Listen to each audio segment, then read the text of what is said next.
clase. Ya puse a grabar la clase y vamos a tomar un tiempo para orar y poner este tiempo en las manos de nuestro Señor, ¿vale? Acompáñenme ahí en su lugar, por favor. Señor Jesús, gracias te damos, Padre mío, Señor, por este día, Señor, gracias por este tiempo, Padre, que nos permites venir delante de ti, Señor, conectarnos, Señor, para establecer, Señor, hoy la enseñanza, Señor, en nuestras vidas, Padre. Gracias, Señor, porque tenemos hoy la fortuna, Señor, la dicha, Señor, de poder presentarnos delante de ti y ser instruidos por ti. Por eso es que yo te pido, Señor, en el nombre de Jesús, que tome tu Espíritu Santo el tiempo, Señor, el control de este momento, Señor, que todo, Señor, lo que se hable, Señor, provenga de tu palabra, Señor, danos entendimiento, danos sabiduría, Señor, inteligencia, Señor, ciencia, Padre, para poder entender, Señor, lo que hoy tú quieres hablarnos, Padre, para poder conocer, Señor, y profundizar, Señor, y tener en nuestro corazón entendido, Señor, por qué esta salvación, Señor, por qué tu sacrificio, Señor, para poder redimir nuestras vidas. Toma este momento, Señor, y habla a nuestros corazones. Bendice, Señor, la vida de cada uno de los que estamos conectados y aún, Señor, de los que aún no han podido conectarse o vienen en camino, Señor, que van en transporte, Señor. Guárdalo, Señor, en su trayecto, Señor, guárdalos del que roba, del que hurta, Señor, del que hace mal, Padre mío, Señor, del violento, que lleguen con bien a su casa, Padre, y puedan establecer, Señor, un tiempo, Señor, para darte gloria y alabanza. Te lo pedimos en el nombre de Cristo Jesús. Amén. Denme un segundo.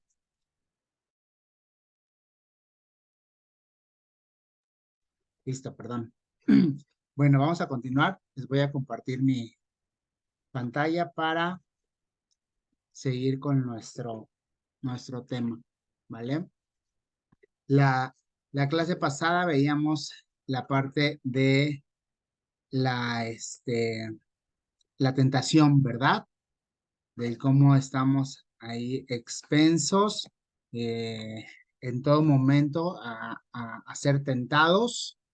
Estamos en todo momento ahí, el enemigo, ese es su trabajo del enemigo, estar ahí delante de nosotros y dice la palabra que Él está, ¿verdad? Delante de Dios acusándonos, pero tenemos abogado para con el Padre, ¿verdad? A Jesucristo el justo, que a través de su sangre es el que lava nuestras faltas, limpia nuestros pecados y podemos presentarnos y el Padre ve a su Hijo, ve el sacrificio perfecto del Cordero inmolado derramado en nuestras vidas y nos acepta, ¿verdad? Cuando oramos, cuando venimos, cuando nos arrepentimos y establecemos una relación. Y bueno, esa parte fue la parte de la tentación, que es de continuo, y vimos que el enemigo, aún hasta el Señor, tentó, ¿verdad? Como se inició la tentación en el huerto, con el diálogo con la mujer, y como cae y esta hace, da de comer, y por ende entra el pecado a la humanidad a través del hombre, de la desobediencia, y dice que la palabra dice que por cuanto todos pecamos, estamos destituidos de la gloria de Dios, ¿verdad? Pero así como entró el pecado por un hombre también vino la salvación, ¿verdad? Pero es nuestro trabajo el seguir, el movernos ahí de continuo, el evitar las situaciones de riesgo y cuando se presenten, pues huir, ¿verdad? El claro ejemplo, por ejemplo, lo podemos ver con José y la esposa de Potifar, ¿verdad? Cuando se le insinúa a esta mujer y le dice que se acueste con ella y todo, y dice que José sale huyendo tal cual huyó de la tentación, que dice que la mujer, la esposa de Potifar, se quedó con sus vestidos en la mano, ¿verdad? Entonces, así debemos de ser nosotros ante cualquier situación de pecado que se atraviese en nuestras vidas. Llámese como se llame el pecado, salir huyendo, no pararnos y empezar a orar y querer hacer descender el cielo. ¿Por qué? Porque vamos a caer, ¿vale? Acuérdense que nuestra vida estamos en la carne y a la carne le gusta el pecado, ¿vale?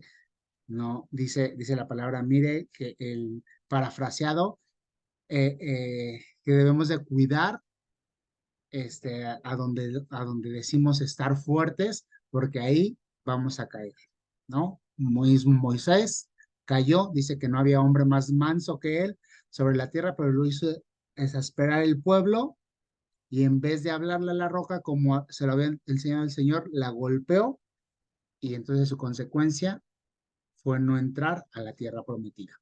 Entonces así nosotros, ¿verdad? En todo momento debemos de estar cuidando y alejándonos de las tentaciones. ¿Va que va? Y el día de hoy vamos a ver, pues, la cruz de Cristo.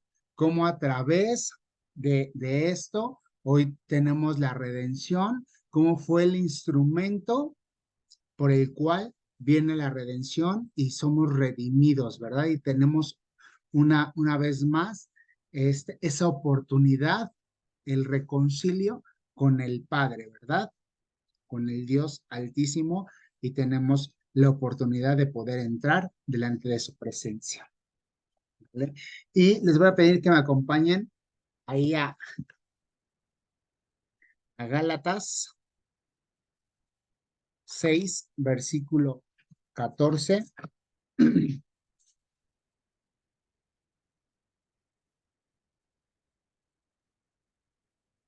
Dice la palabra de Dios. Pero lejos esté de mí gloriarme, sino en la cruz de nuestro Señor Jesucristo, por quien el mundo me es crucificado a mí y yo al mundo, ¿verdad? Entonces, dice que Pablo está diciendo que lejos esté de nosotros el vanagloriarnos porque sabemos, porque hacemos, porque tenemos conocimiento, porque servimos, por cualquier cosa, lejos esté de nosotros gloriarnos o glorificarnos, sino que en la, sino, sino en la cruz de nuestro Señor Jesucristo, porque en el mundo me es crucificado, ¿verdad? Obviamente, y es una parte que se liga con la parte de las tentaciones. La tentación siempre va a haber, como yo les decía, y mismo Gálatas lo dice, los deseos de la carne, ¿verdad? Van a estar ahí, van a estar, pero dice aquí Pablo, a lo cual el mundo me es crucificado, o sea, el mundo murió o debió haber muerto por mí, por eso no podemos gloriarnos, tanto evitar las tentaciones como el hacernos o el vivir en soberbia diciendo que podemos o que sabemos tales cosas, ¿vale?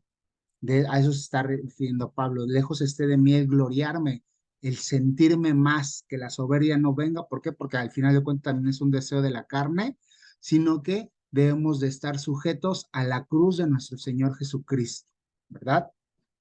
Entonces, vamos a empezar a desglosar esta parte del tema de la cruz de Cristo. Dice que la cruz en la antigüedad era un símbolo de dolor, de vergüenza, sufrimiento, tortura, autonegación y de muerte, ¿verdad? Era el método de ejecutar a los peores delincuentes de esa época.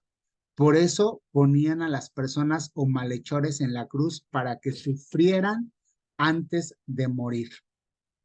Hay algunos teólogos dicen que aproximadamente o calculan que la persona duraba entre 3 a 4 horas de agonía ahí colgados antes de morir. Algunos les estiraban los tendones de los pies, las manos y por ende no podían respirar, ¿verdad? Que al final de cuentas es una parte que vemos que al maestro le pasaba, ¿verdad? Al estar colgado, estirado de sus extremidades, obviamente, y al tener los pies al igual sujetos, no podía el cuerpo, por ende los órganos internos del tórax caían, ¿verdad? Y entonces asfixiaban o comprimían los pulmones y era difícil el respirar, por eso él se levantaba, el esfuerzo que hacía para levantarse y sostenerse sobre sus pies clavados para poder respirar, ¿verdad? Era un punto de agonía y que duraba entre 3 a 4 horas. Dice la palabra, ¿se acuerdan en qué aproximadamente a qué hora fue que murió el Señor? ¿A qué hora lo crucificaron, perdón? El ¿Sabe? Grábame. Y también te ves bien diferente. Perdón, casi no lo escucho, hermana Lulu. Aquí iba yo a buscar. Espera, espera. Ah, Mi chiquita. Estaba cuando componía y cantaba. ¿a qué ¿Sabes hora, Alan, qué? perdón? Cantó la de Crucificado a mediodía, creo, ¿no? No, Fue ya sé. crucificado aproximadamente a mediodía. Dice que a las 3 de la tarde él se cree que él muere, ¿no? Es cuando él entrega el ¿Dónde espíritu. está? Sin embargo, la crucifixión en el momento en el que él es Mira, aquí lo crucificado busco en tu vuelo. fue aproximadamente,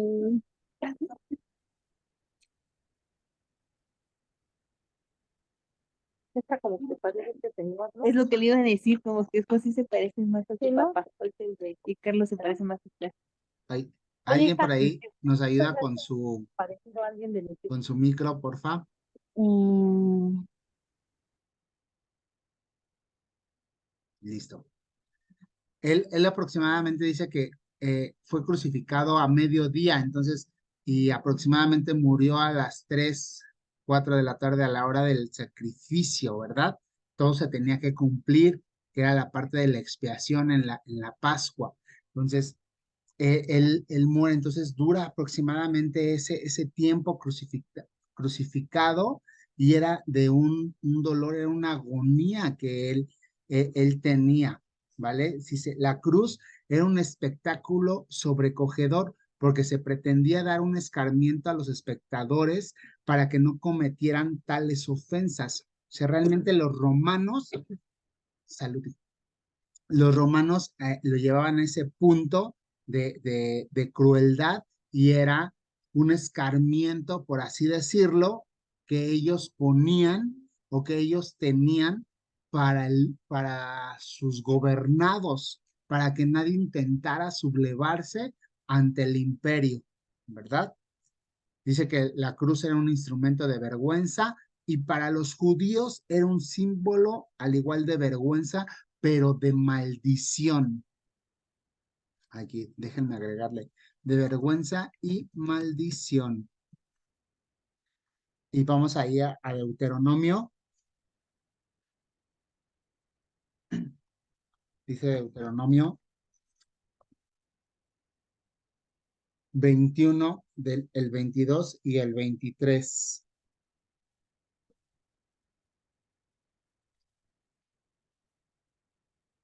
Dice, si alguno hubiere cometido algún crimen digno de muerte y lo hiciereis morir y lo colgareis en un madero, no dejaréis que su cuerpo pase la noche sobre el madero.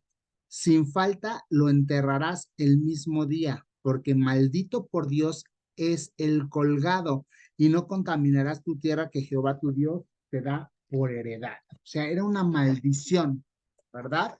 Y obviamente pues se viene a cumplir la palabra que da Isaías, en él cae toda la maldición de nosotros, los pecados, se rompen las cadenas, se rompe la muerte a través de él. Él se hizo maldito para, para reconciliarnos con el Altísimo, ¿vale? Dice que la cruz es algo glorioso e importante para la iglesia. Así que, así como para los judíos,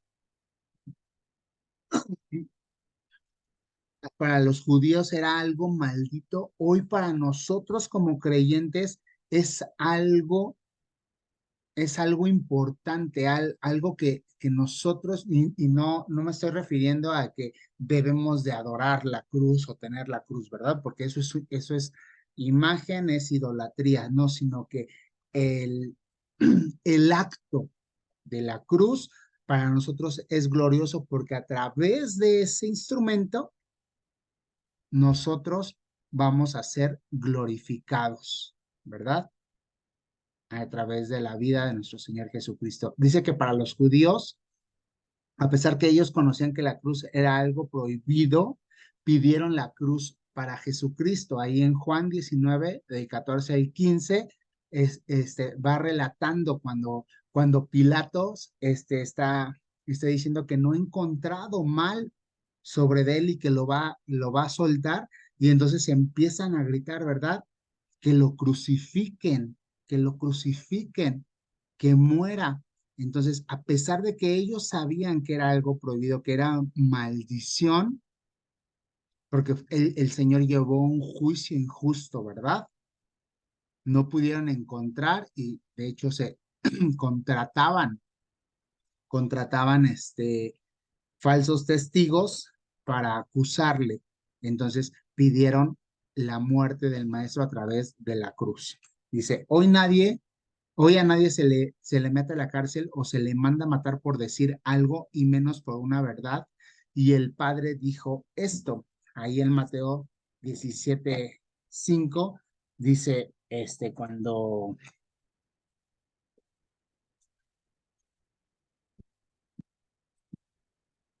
vamos a leer lo textual, pero es cuando se abren los cielos y se escucha la voz, ¿verdad? Están ahí en el monte, en la transfiguración, y Pedro ve, ¿verdad? Ve al maestro transfigurado con Moisés y Elías, y se acerca y le dice, bueno, es que estamos aquí, hagamos 3 enramadas, una para ti, para Elías y para Moisés, y se oye una voz del cielo diciendo, mientras él aún hablaba, ¿quién? Pedro hablaba, una nube de luz los cubrió y he aquí una voz desde la nube que decía, este es mi hijo amado en quien tengo complacencia, a él oíd. Dice a nadie, oye a nadie.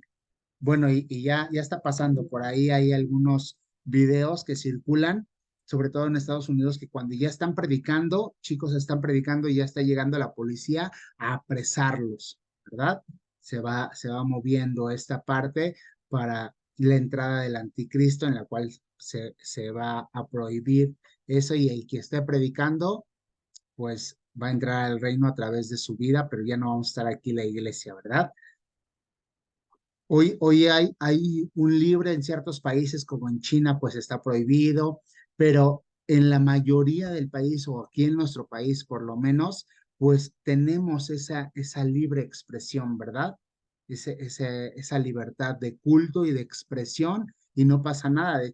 No sé si alguien de ustedes ha salido con el grupo de evangelismo o salió ahora en la semana de invasión, que es la semana fuerte de evangelismo, y vemos que estábamos ahí en Bellas Artes, ¿verdad? Ahí haciendo los dramas, predicando de la palabra, y de incluso esa semana hay una marcha que se llama la Marcha de Gloria, que llega ahí al Zócalo, a la plancha del Zócalo. ¿Por qué? Porque tenemos esa libertad. Entonces, el Padre decía, a Él escuchad, a Jesucristo. Dice la palabra en hebreo, la palabra Señor en hebreo es Adonai, y en griego es Kyrios o Kairos. Dice, en latín es el Señor, era reconocer su soberanía, y para ellos el César era un Dios, ¿vale? O sea, para el pueblo romano, Pilatos realmente era un Dios, era un Señor. Por eso es que los judíos le dicen que no cuando Pilatos se lava las manos, dice, no hay una culpa que haya encontrado en este hombre.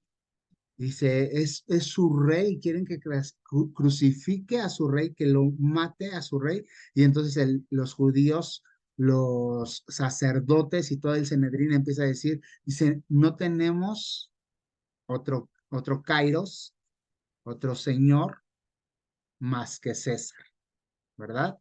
Regálenme 5 segundos.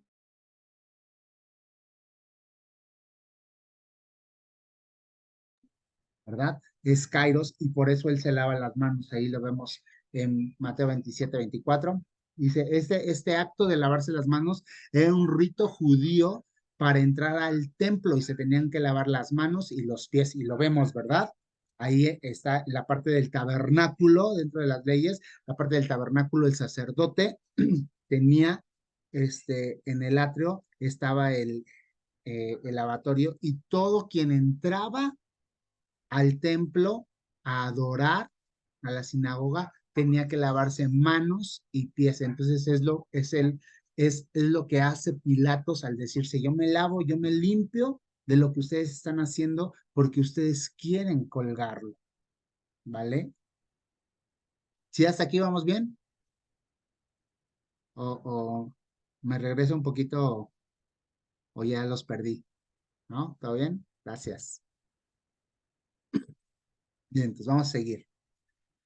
Vamos a ver la cruz, el símbolo de la salvación y de la vida eterna. Ya vimos la cruz de Cristo, qué significaba, qué es lo que nos dice Pablo en Gálatas, lo que se estableció en el Antiguo Testamento como maldición y lo que él vino a cumplir, que se hizo maldito por nosotros, la parte que los judíos tenían como sabiendo esa parte de la ley, y para los romanos, la importancia de la ley, de la cruz, perdón, que era más que, era un castigo fuerte para que nadie tratara de sublevarse contra el imperio, ¿verdad? Y ahora vamos a ver el símbolo vamos a ver a la cruz como el símbolo de salvación y de la vida eterna. Dice que a Jesús lo crucificaron, quedando expuestos sus genitales, y al momento de estar el Señor crucificado, sus genitales quedaron expuestos, y ahí está el pacto o el sello de la circuncisión. Ahí en Génesis 17, del 1 al 14, vemos la parte en la que Dios le está diciendo o están haciendo el pacto a través de la circuncisión, cuando Dios le da a Abraham y le dice que debe de circuncidar a todo hombre de su casa, sea esclavo o sea parte de su familia. Ese es el pacto que hacen, ¿verdad? Era el pacto del Antiguo Testamento, la circuncisión, y el Señor, al estar expuesto, se está viendo el pacto o ese sello, y también está recibiendo la vergüenza en la cruz, ¿no? O Dios ahí estaba recibiendo, no es que Dios lo avergonzara, sino que estaba recibiendo él la vergüenza de haberse separado de la presencia de Dios, el castigo sobre de nosotros, expuesto. Por eso es un símbolo de salvación. Ahí se cumple el pacto de la circuncisión, pero también se cumple el nuevo pacto a través de ese símbolo de la crucifixión del maestro, de la vergüenza que él recibió al ser expuesto en sus partes íntimas, pero también al recibir el pecado de la humanidad. ¿Vale? Ahí en Mateo 27, 28, 31 y 35 y Juan 19, 23 podemos ver esta parte, y vamos a leer ahí Hechos 7.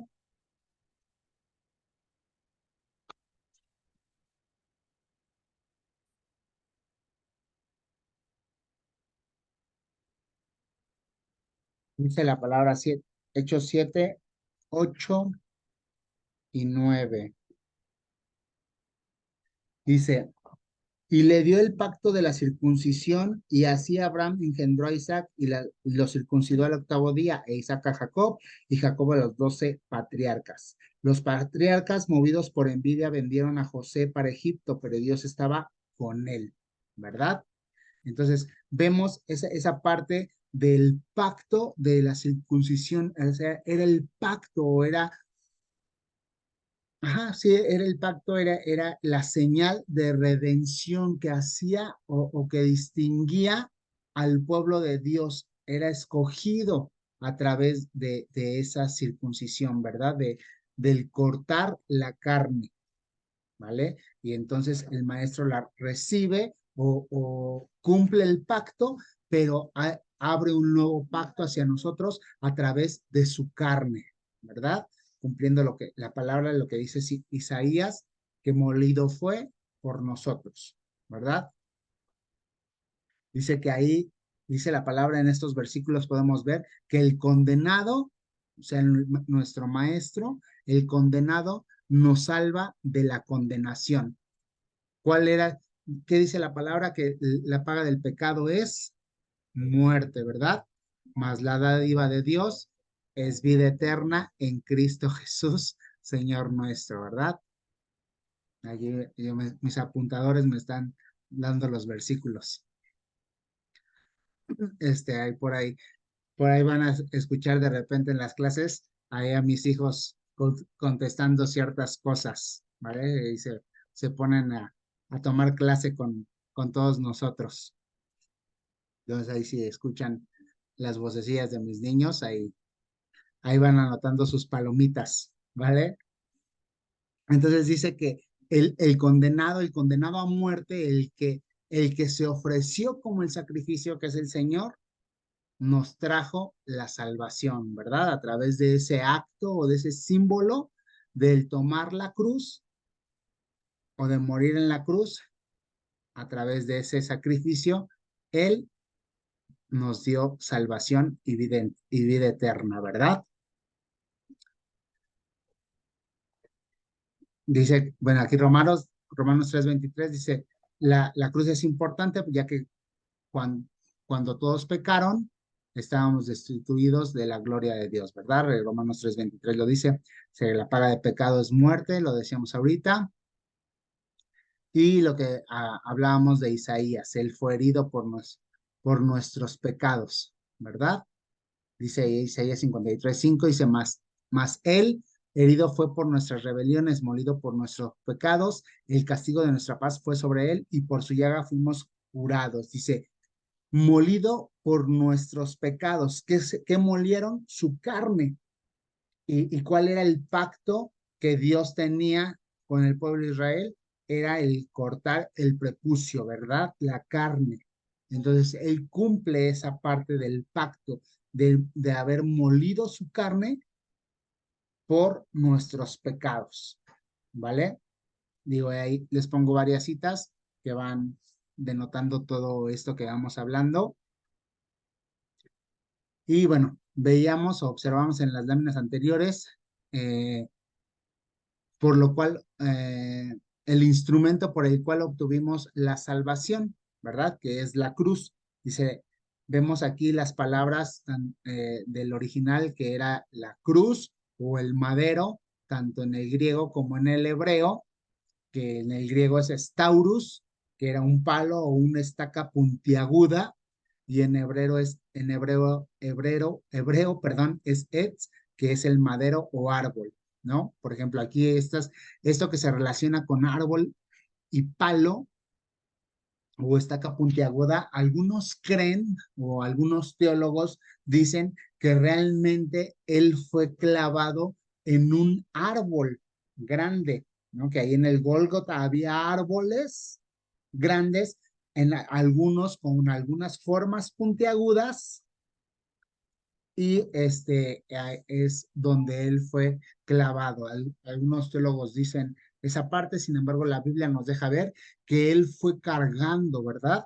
Su madero en el cual iba a ser crucificado, ¿vale? Esto solamente se los comento por si alguna vez lo llegan a escuchar, lo llegan a leer, lo que puedan decir algunos teólogos. La Biblia pues nos dice que él llevó esa parte de la cruz o del madero o del palo en el cual fue crucificado. No es que ya estaba ahí y él caminó hasta allá, no, él la llevó cargando, ¿no? Dice, el objeto por el cual se realizó la ejecución, pero también los sufrimientos de Cristo. O sea, la cruz o el madero es el objeto por el cual se realizó la ejecución. O sea, ese instrumento ahí se realizó la ejecución. ¿Cuál fue la ejecución? El morir por nuestros pecados. Y a través, fue un juicio que él recibió siendo inocente por amor a nosotros, pero también ese instrumento es o a través de ese instrumento recibimos o recibió el sufrimiento nuestro Señor, ¿verdad? Dice, el Señor Jesucristo nos dejó claro que nos aborrecían e incluso se burlarían de nosotros por predicar su palabra. Ahí en Mateo 5:11 lo podemos ver. Sin embargo, nos alentó a olvidarnos de nosotros y seguirle, ¿verdad? Mateo 10:30 y 16:24 nos dice, olvídate de ti, toma tu cruz y sígueme, ¿verdad? parafraseado, dicen estos dos versículos de Mateo 10, esta parte. Olvídate, toma tu cruz y sígueme, ¿vale? No te canses. Ese instrumento hoy para nosotros, la iglesia, por eso es que yo les decía que para nosotros es un símbolo de salvación, es un símbolo de la vida eterna, de gozo. ¿Por qué? Porque a través de él murió y nosotros tomamos esa cruz y le seguimos, ¿verdad? Pero no es la cruz, no, o no tomamos, o él no nos está diciendo que tomemos la misma cruz que él. ¿Por qué? Porque dice, mi carga, mi yugo es ligero, ¿verdad? No vamos a cargar la pesadez que él cargó, el llevar el pecado sobre decir, nosotros ya no llevamos esa carga, sino llevamos su carga, que su carga es mansedumbre, ese amor es el fruto del Espíritu, ¿vale? Lo que dice ahí Gálatas. Dice que la cruz aporta la salvación, el perdón de los pecados, la muerte y la resurrección con y en Cristo. 1 Corintios 1:18, Efesios 2:16 y Colosenses 1:20 nos hablan de esta parte, ¿verdad? Aporta la salvación. Lo podemos ver aquí en 1 Corintios 1:18, el perdón de los pecados, Efesios 2:16, la muerte y la resurrección, la vemos en Colosenses 1:20, ¿vale?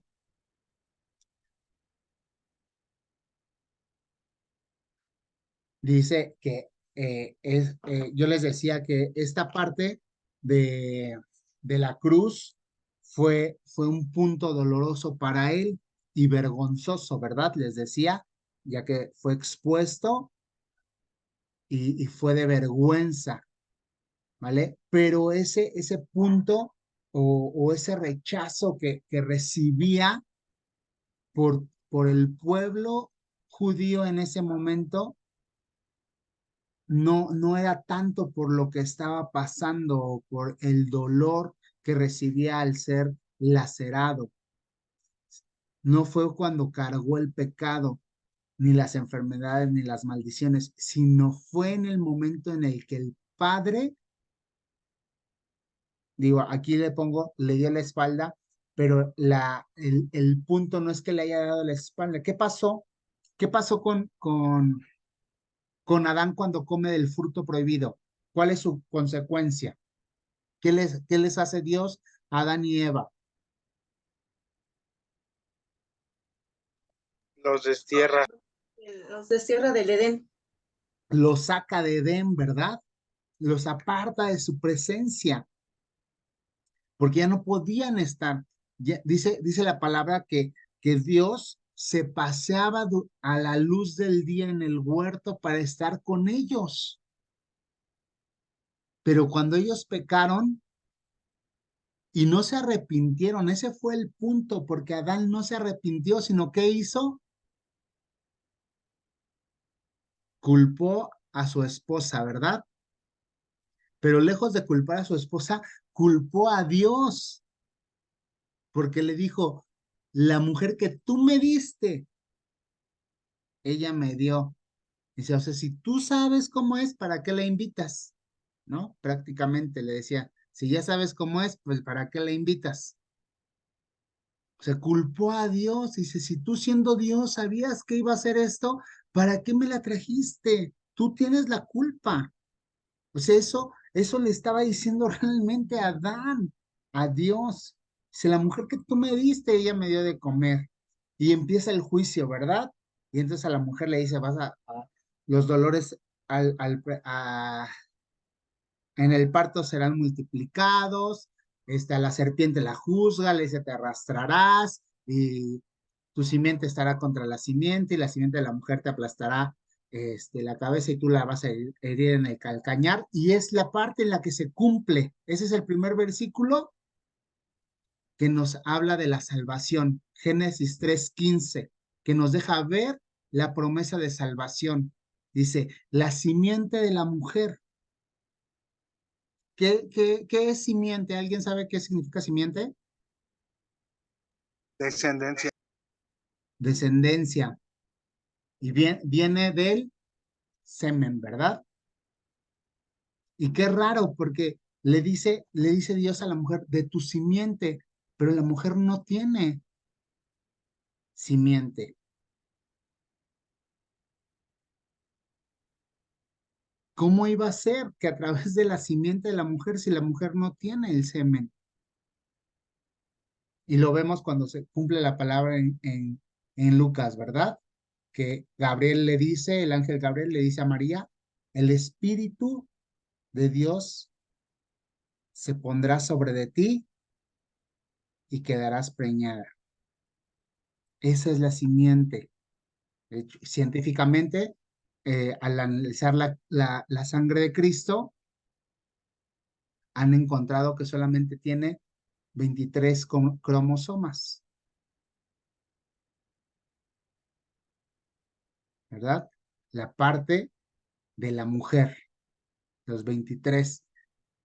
Pero quién da el género?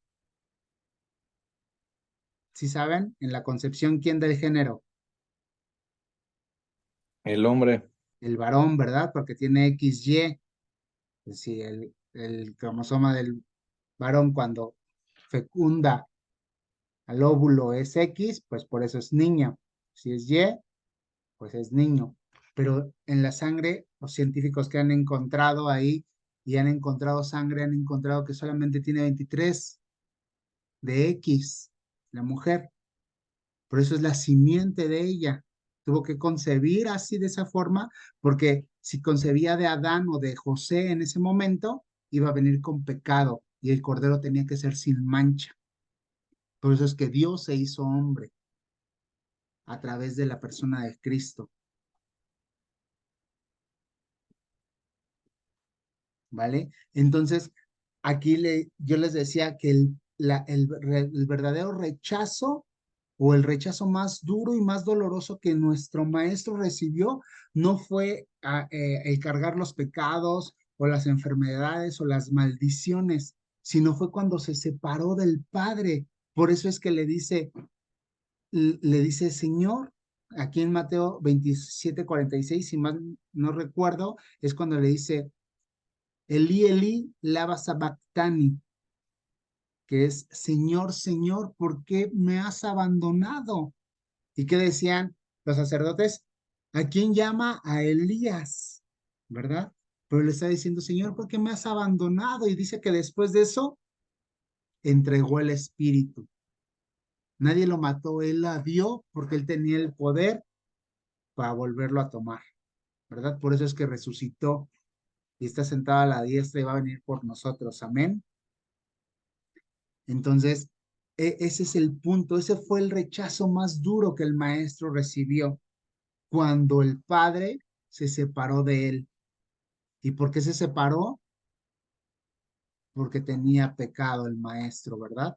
Por eso es que cuando se aparece a las mujeres, ¿se acuerdan que las mujeres Marías lo querían abrazar y los detiene? Y le dice, no, porque aún no he sido glorificado. Los detiene. Entonces, vemos que en ese momento, cuando fue glorificado, pudo subir y está sentado a la diestra del Padre. ¿Vale? Dice que la cruz o este instrumento debe de tener en nosotros o nosotros debemos de tener nuestros ojos siempre fijos en nuestro Señor Jesucristo. Ahí Hechos 2:12 nos dice, ¿verdad? Dice también, tenemos enemigos de la cruz. Vamos a leer esta parte ahí en Filipenses 3:17 y 18. Otra vez, ¿lo ven después? Dice la palabra. Dice, hermanos, sed imitadores de mí y mirad a los que así se conducen según el ejemplo que tenéis en vosotros, porque por ahí andan muchos, de los cuales os dije muchas veces y aún ahora les digo llorando, que son enemigos de la cruz de Cristo, ¿verdad? Pues vamos a tener y vamos a vivir y lo vivimos en esa parte, los que se enemistan con la cruz, con ese instrumento que para nosotros fue de gloria y es de salvación, ¿vale? Y bueno, ¿hasta aquí hay alguna duda, pregunta? ¿Algún comentario? ¿Aportación? ¿Todos bien? ¿En serio? Sí, siento bien bonito. A ver, sí soy bien bueno, de verdad. No los pierdo. Me sentí bien bonito. Vamos a ser el mejor grupo. Pero bueno, vamos a resumir la parte de la cruz. Es maldición. Veamos en Deuteronomio. Dice el Señor, maldito es el que es colgado en un madero. Por eso les dice, no lo puedes dejar toda la noche. Lo tienes que bajar en cuanto muera. Porque si lo dejas colgado, vas a maldecir la tierra en la que vas a vivir. ¿Vale? Por eso es una señal de que el Señor no se quedó. Es por eso que dice la palabra que estaba en vísperas la Pascua y se apresuraron a bajarlo, ¿verdad? Por eso se apresuraron a bajarlo, porque no podía quedar colgado. Entonces, y después resucita para darnos esa salvación, ¿verdad? Por eso Pablo le dice, no recuerdo a quién le está hablando, si a los filipenses o está en Efesios o los Gálatas, no recuerdo bien, creo que es a los Gálatas, cuando les dice, si realmente Jesús no hubiera muerto, pero si no hubiera resucitado, nosotros los cristianos seríamos los más dignos de conmiseración. Si no supiéramos realmente que Él ha resucitado, seríamos los más dignos de ser llamados conmiserados, porque estaríamos predicando nada. La predicación no serviría de nada porque no resucitó, pero Él vive, amén, y vive para darnos esa gracia y poder ser nosotros glorificados en su momento, ¿vale? Dice la palabra ahí en Tesalonicenses que al sonido de la final trompeta, los muertos en Cristo serán los primeros en abrir los ojos y levantarse, y después todos los que quedemos nos levantaremos, y en ese momento nuestros cuerpos van a ser glorificados, ya van a dejar de ser carne. ¿Cómo vamos a ser? ¿Quién sabe? Pero vamos a ser glorificados, pero vamos a tener un cuerpo, pero eso lo van a ver en otra materia. Hermana Amparo. A mí me surgió ahorita una duda, Sí. maestro Víctor. Cuando las mujeres quieren abrazar a Jesús, por no haber sido glorificado, no se dejó abrazar, pero porque su cuerpo no estaba en pecado, o sea, era el espíritu porque cargó con nuestras culpas, pero entonces, ¿por qué no permitió ser tocado? Pues realmente él, o sí, en ese momento ya no había culpa, ya no había pecado porque ya había resucitado, ¿no? Pero la palabra dice así que las detiene y les dice, no he sido glorificado, no he ido al Padre aún.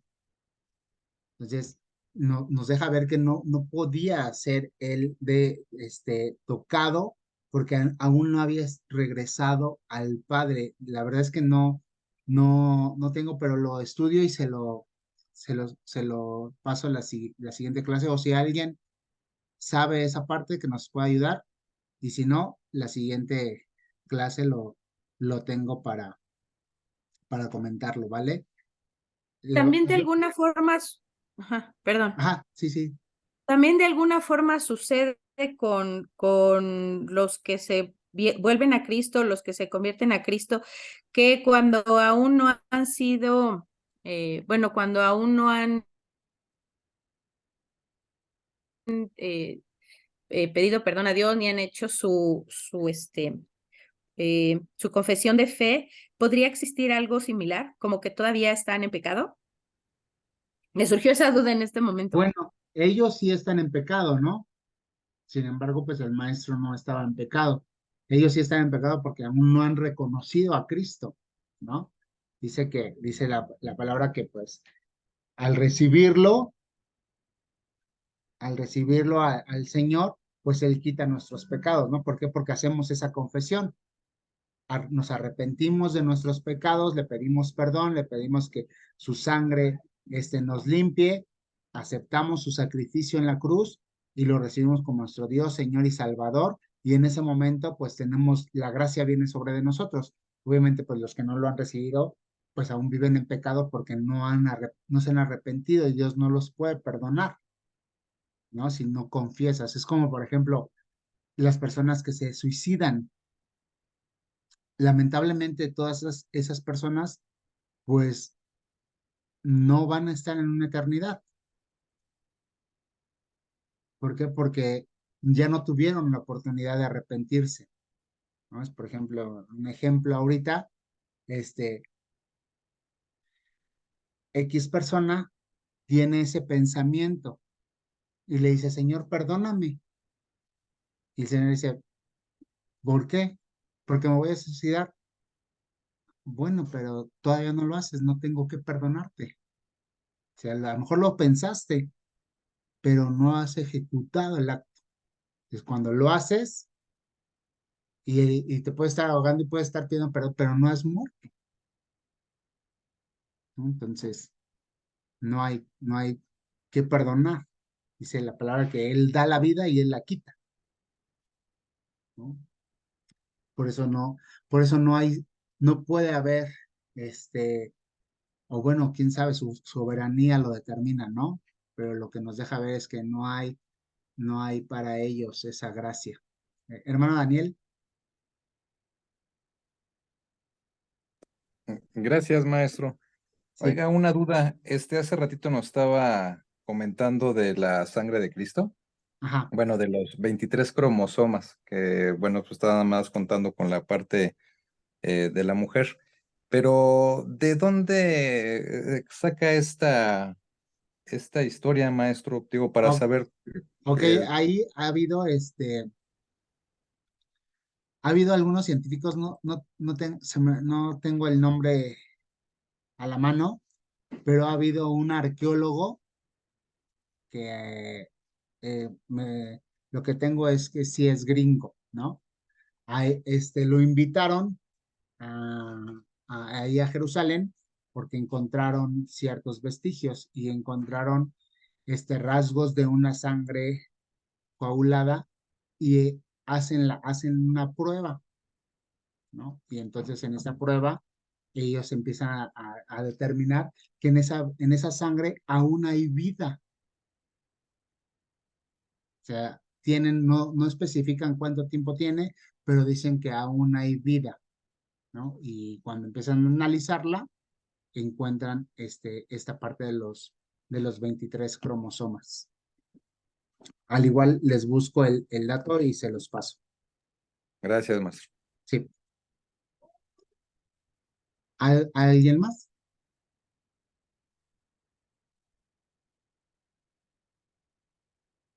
¿No? ¿Todo bien? Perfecto. Vale, entonces me llevo esas dos partes y lo comentamos en la semana. ¿Vale? Pues vamos a orar para terminar este tiempo y entregarlo en las manos de nuestro Señor, ¿vale? Acompáñenme en su lugar.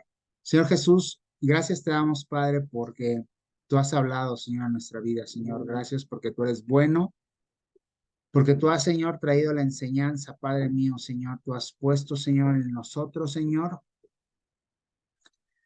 eh, este tiempo, esta enseñanza, Señor. Hoy tenemos el privilegio, Padre mío, Señor, porque a pesar, Señor, de que entendemos y conocemos, Señor, lo que el Padre decía, Señor, a través del madero, que era de maldición y que iba a ser maldito el que muriera, Señor, en un madero, Señor.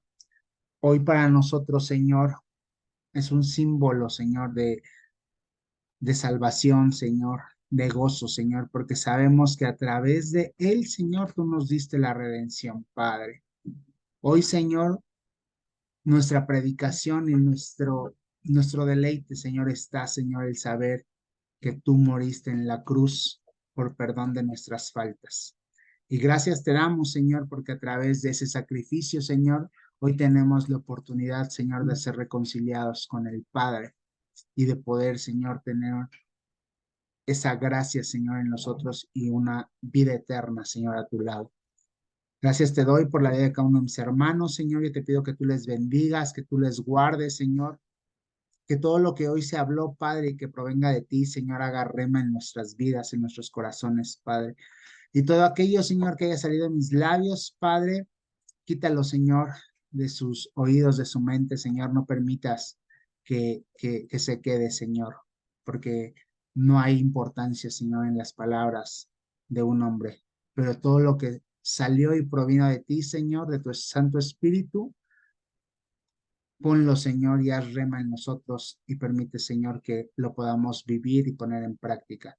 Que seamos esos testigos, Padre mío, Señor, y demos testimonio, Señor, a través de la cruz, Padre Santo, Señor, en la cual tú nos diste la redención y el perdón de pecados. Gracias te damos y te alabamos en el nombre de Cristo Jesús. Amén. Cuídense mucho. Nos vemos primero Dios la siguiente semana. Gracias, buenas noches. Bye, bye. Gracias, que descansen. Gracias. Igualmente, hasta luego.